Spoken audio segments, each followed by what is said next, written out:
Данные эксперимента номер 36. Второй шкаф слева, в синей папке. Отчет об ошибках, документ наверху стопки за вами.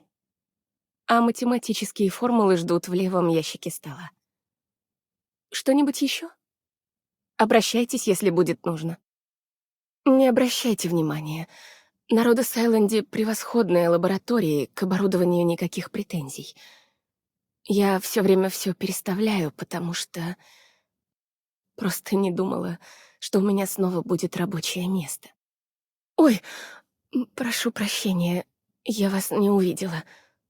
У меня запотели очки, а руки заняты, поэтому вытереть нечем. Думала, дойду до рабочего места и так. Постою, пожалуй, здесь, пока не смогу снова видеть. Нет, мне не нужна помощь. Я умею вбивать данные в терминал. Просто, когда я их занесу в систему, кто-то другой сможет удалить или засекретить их одним нажатием кнопки. Мне гораздо спокойнее, когда я пишу на бумаге. Полярные ночи в Урсусе кажутся бесконечными. Даже если зажечь все лампы, этого мало. Все равно отчаянно хочется увидеть немного солнечного света, хоть крохотный лучик надежды. Может, я отправилась вслед за вами, чтобы не чувствовать себя полной неудачницей. Когда на далеком севере я думала, что с вами наконец сбегу от бескрайних льдов и снегов. Оставь я предсмертную записку, ее бы просто пустили на растопку. Я не могла не пойти за вами. То, что вы сотворили в Урсусе, полное безумие. Хотя, может, я и сама давно обезумела. В Чернобоге профессор Илья торопился. Пытался как можно быстрее впихнуть мне в голову всю нужную информацию.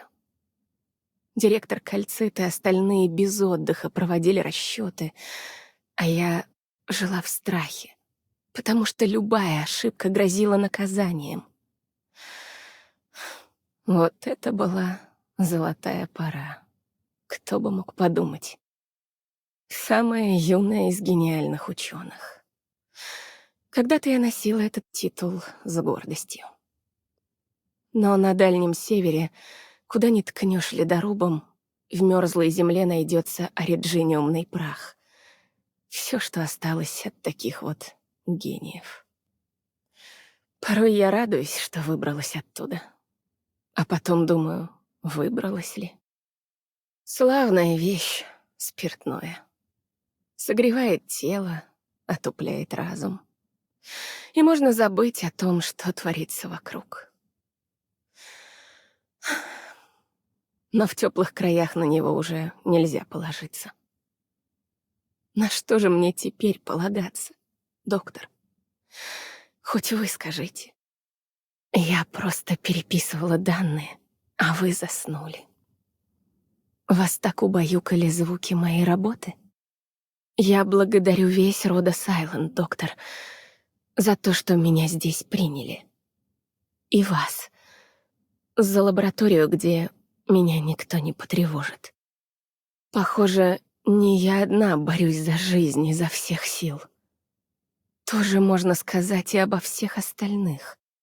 Я до смерти перепугалась из-за этого официозного распоряжения. Подумала, вдруг это приказ прекратить мои эксперименты. Доктор, я вам очень благодарна. Продолжу работу.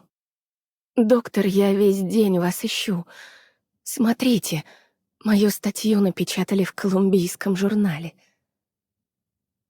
Значит, я двигаюсь в нужном направлении. Что? Я улыбаюсь? Да, пожалуй, я очень счастлива. Материалы готовы. Вы поручаете руководство проектом мне? Поняла.